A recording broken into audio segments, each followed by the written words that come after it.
¿Y la multiplicación de los panes realmente existió? ¿Jesús multiplicó los panes? ¿Y cuál fue la actitud de Jesús cuando lo quisieron hacer rey? Escuchemos, hermanos, el evangelio propuesto para este viernes de la segunda semana de Pascua. Está tomado de Juan, capítulo 6, versículos del 1 al 15. En aquel tiempo Jesús se fue a la otra orilla del mar de Galilea o lago de Tiberíades. Lo seguía mucha gente, porque había visto las señales milagrosas que hacía curando a los enfermos. Jesús subió al monte y se sentó allí junto con sus discípulos. Estaba cerca la Pascua, festividad de los judíos. Viendo Jesús que mucha gente lo seguía, le dijo a Felipe: ¿cómo compraremos panes para que coman estos? Le hizo esta pregunta para ponerlo a prueba, pues él bien sabía lo que iba a hacer. Felipe le respondió: ni 200 denarios de pan nos bastarían para que a cada uno le tocara un pedazo de pan. Otro de sus discípulos, Andrés, el hermano de Simón Pedro, le dijo: aquí hay un muchacho que trae 5 panes de cebada y 2 pescados. Pero, ¿qué es esto para tanta gente? Jesús le respondió: díganle a la gente que se siente. En aquel lugar había mucha hierba. Todos, pues, se sentaron ahí, y tan solo los hombres eran unos 5,000. Enseguida tomó Jesús los panes, y después de dar gracias a Dios, se los fue repartiendo a los que estaban sentado a comer, que se habían sentado a comer. Igualmente les fue dando a los pescados todo lo que quisieron. Después de que todos se saciaron, dijo a sus discípulos: recojan los pedazos sobrantes, para que no se desperdicien. Los recogieron, y con los pedazos que sobraron de los 5 panes, llenaron 12 canastos. Entonces la gente, a ver la señal milagrosa que Jesús había hecho, decía: este es, en verdad, el profeta que habría de venir al mundo. Pero Jesús, sabiendo que iban a llevárselo para proclamarlo rey, se retiró de nuevo a la montaña él solo. Palabra del Señor. Gloria a ti, Señor Jesús. Espíritu Santo, fuente de luz, ilumínanos. Queridos hermanos, algunos estudiosos, por supuesto, que debemos de comprender la teología como una ciencia abierta en la búsqueda de la verdad, y algunos estudiosos dicen algunas teorías sobre los milagros de Jesús en el Evangelio, sobre la vida de Jesús en el Evangelio, etcétera, etcétera.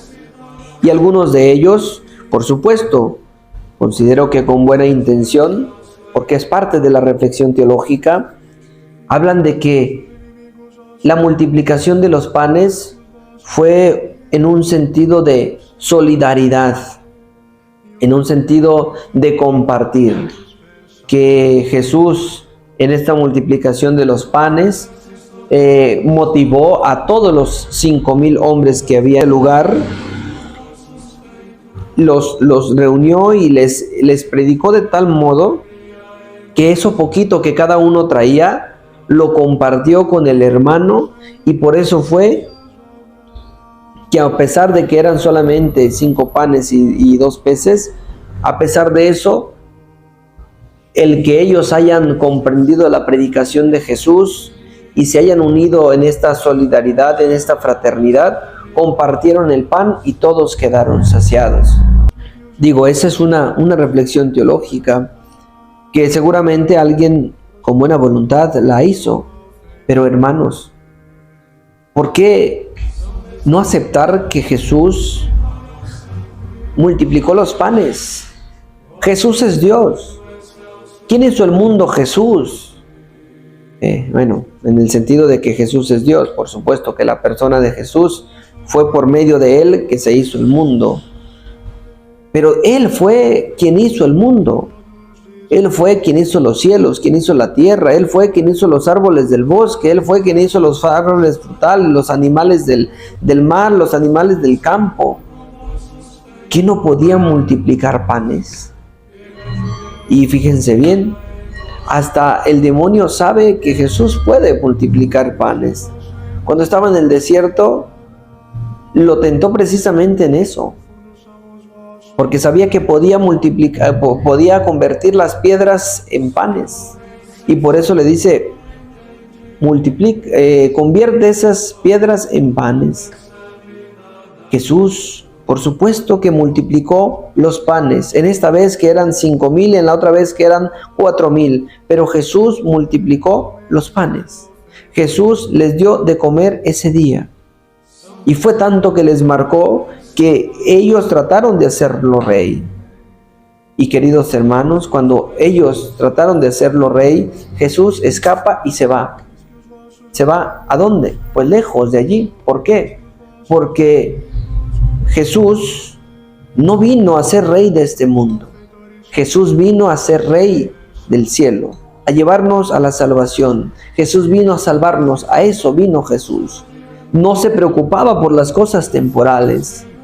Por supuesto, sí, les dio de comer porque si les iba a desmayar por el camino, al menos en el otro pasaje lo dice. Pero no es que la misión de Jesús era alimentarnos, llenarnos el estómago. Jesús no vino a llenarnos el estómago. Jesús no vino a que tuviéramos una sanidad aquí en el mundo, que no nos pasara nada, protegernos de quebrarnos un pie, protegernos del diabetes, protegernos del cáncer, protegernos de... Jesús no vino a eso. Jesús vino a salvarnos. Y eso es lo que nosotros debemos de comprender. Por eso Jesús se niega a que sea proclamado rey y se va a una montaña él solo. Porque Él no pretende ser rey de este mundo. Él pretende ser rey del cielo y darnos la salvación. Queridos hermanos, entonces de que Jesús multiplicó los panes, no nos debe de quedar duda. Que ese fue un milagro de los que hizo.